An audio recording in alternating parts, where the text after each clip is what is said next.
that trade right in front of you, that pullback to VWAP bear. I think I got chopped up in that trade last week. Yeah, right there. Yeah. On SPY, it looked a little bit different. It was much higher than VWAP, but it still kind of looked the same. I documented it as a pullback, and that was kind of the first time I really noticed that this was like a massive pullback. Like, I don't know, just putting it together from the pre-market.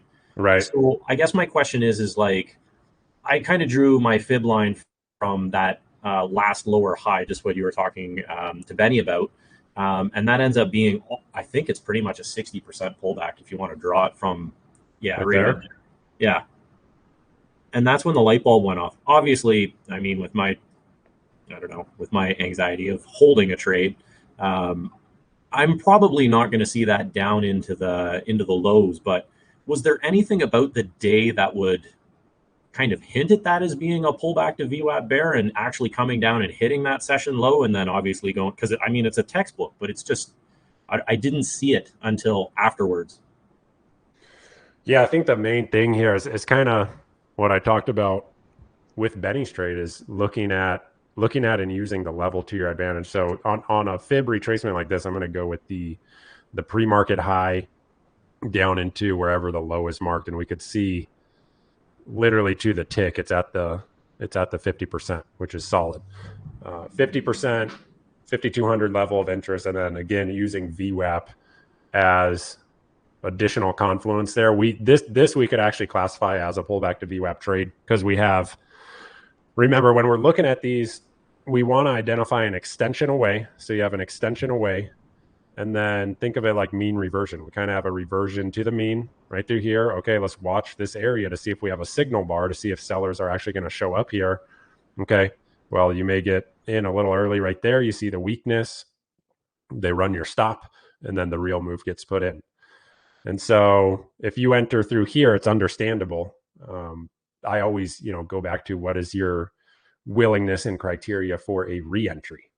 Now, what I like to do is in a scenario like this, I want to see something a little bit stronger than this indecision right through here, right? And actually, when I do see situations like this where the stops get run, this is kind of what I said a moment ago about 1 to 2 minutes of patience can really be a big game changer.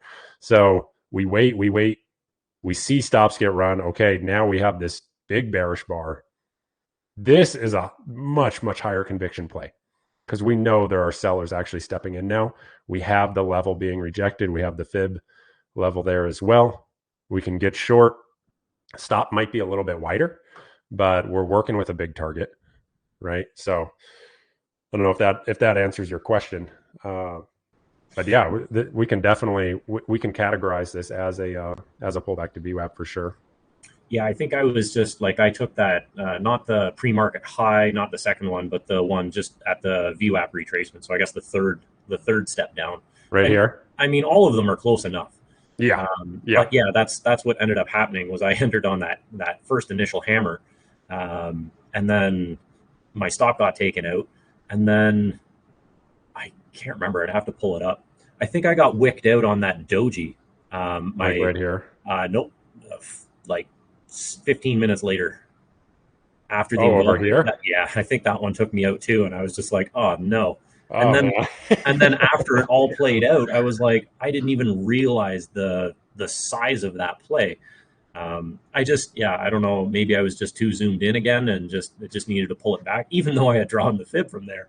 It's just I didn't. I don't know. I guess I just didn't think that at 11 o'clock that was gonna go through.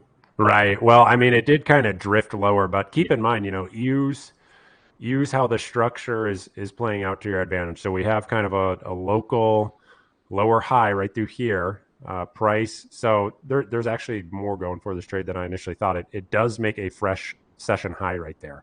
And so that's kind of that impulse move you see higher. And then we call that the overshoot, right? Price kind of overshoots those levels, traps breakout traders because you're gonna suck in a lot of traders when price makes a fresh session high. You're gonna get longs that are gonna jump in that want to chase. And then in addition to that, you're going to have shorts from earlier in the session who have their stop at session high getting stopped out. So you get kind of, this ties in with the same idea of the Wyckoff spring. Like we could call the opposite of a spring is the upthrust. So we could call this an upthrust. And then you have, again, the fib with it, VWAP, and no, that was it, the market structure as well. The thing that you want to be paying attention to is once this high is in, really look at how the structure develops. And remember, I'm talking about like the series of lower highs, right? And so that is what we really want to be focusing on, not so much on a bar by bar analysis in this scenario, but more so, do I have price actually showing me that the move lower is being negated? Right. And in this case, we do not. We have a pretty calm series of steps lower, essentially. So that may help you stay in the trade because, yeah, I think based on what you explained there, most likely too zoomed in. Like if you're looking at it like this, like Yeah, that's pretty accurate. yeah, it's easy. It's easy to it's easy, especially while this bar is forming or in the middle of this bar. Like when it's actually up here, you're like, oh crap, I'm wrong. Like it's going to break up through VWAP.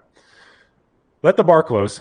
Let the bar close, right? Especially if you're not stopped yet, and then zoom out a little. Like zoom out. Try and get the context. Keep an eye on your 5-minute charts, 15-minute. These things can really help to add conviction. I don't know how much screen space you're working with, but can be very helpful. Yeah, that's helpful.